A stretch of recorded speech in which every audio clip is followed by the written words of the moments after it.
Biz bevosita tushuntirib berolmaydigan, biroq haqiqat bo'lgan bir o'nchun qonuniyat anglab beqinglar. Birinchi siz ma'lum bir ishni qilganda o'zingizni qancha erkin qo'yib turib deb qancha funksiyonga kirishib olmay natijasi cho'qim yaxshi bo'lsin debchu. Bir xil qancha erkin holat qilsak, ishning natijasi shuncha yaxshi bo'ladi. Qarab baqsak atrofimizga ashtaq erkin qilganlar bizdek zot yaxshi natija chiqarma degan qaraganda o'g'ilning natijasi yaxshi chiqib qoldi. Shunday emasmi? Ikkinchisi baxit omadning eng chong dushmani ko'z-ko'z qilish. Biz baxit omadimizni ko'z-ko'z qilgandan keyin po'chilik qilgandan keyin To'ngyo'challar va chiqirib, anda nim qilgandan keyin omadning keyindan ofat, baxtning keyindan bir xofliq darhol yetib keldi. Shunday emasmi? Shuning uchun omad baxtimizni bak ko'z-ko'z qilib ketmaydi. Uchinchisi, har qanday bir ishning yuz berishida bir sabab bor. Bak oldirib ketmang ba'zi ishlarning natijasiga oldirganga erishib olmaydi. Hamma ishning bir ma'lum bir vaqt soati va ma'lum bir sabab natijasi va oldirmay salmoqlik bilan tafakkur qiling. Hamma ishlar o'tib ketadi.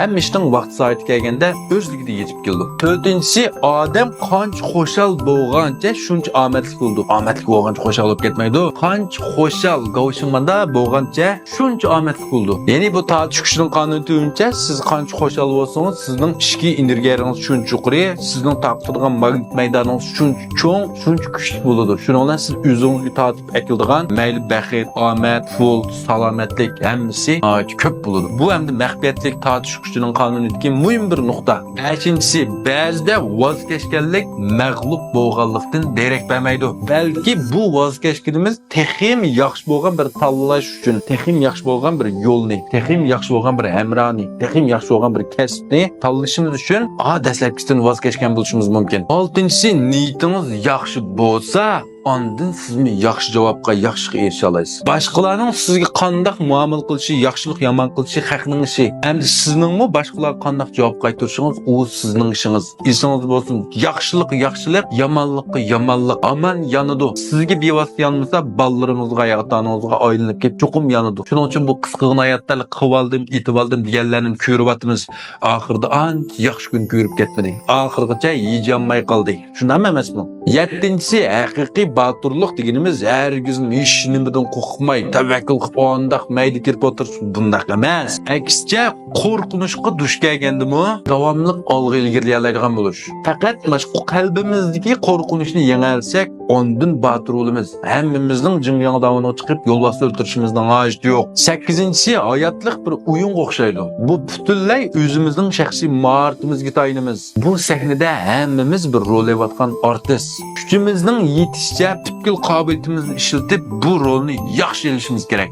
Shundala biz chavak ovozini anglay olamiz. Shundala bizga natija, obro'y, shon-sharaf, pul, mol-dunyo biz xohlaydigan, biz yoqtirgan shu narsalarga anonki erisha olamiz. 9-si qiyinchilik yo'liqqanda taqdirning adolatsizligidan ansirmang, uningdan zorlanmang, og'rinmang. Balki tirishib o'zingizni o'zgartiring, o'zingizni kuchlantiring. Siz kuchli bo'lgan sari, siz yo'g'ingan sari qiyinchilik shuncha kichiklab ketadi. Tartib tanasib mashqchi biz qancha bo'lgan sari qiyinchilik shuncha kichiklab ketadigan gap. Biz kichiklab ketsak qiyinchilik yo'g'inab ketadi. 10-si dunyoda mutlaq to'g'ri yoki xato yo'q. Balki bizning javdurimiz, o'zimizning tushunish nuqtasi, o'zimizning qarash nuqtasi, tafakkur yo'linishimiz o'xshamaydi. Bu elki 6 bilan 9 ning rasm bog'i. Men matarab turib qardim, bu degan 6 deb vaqirayman. Siz atrab turib ko'rdingiz 9 deb vaqiraysiz. Qaysimizning to'g'ri? Ikkilimizning xato emas. Ikkilimizning o'zimizga to'g'ri. Faqat bizning javdurimiz o'xshamaydi. Bu hayotda nurg'un ishlar shundaqku. Hamma odamning shu o'zining to'g'ridek bilindi. Biroq buning ichidagi eng to'g'risi nima? Tushunish. Qarshi tarafning nuqtasidan tushunib beqish, o'zimizning nuqtasidan tushunib beqish. To'g'rimi, xatomi? Mazmun yoqtirgan do'stlar, birdan yaxshi yurak ko'rib, mana bir qo'shib olinglar. Keyingi sonda texim sarxil bir mazmun yo'llab berma. Rahmat.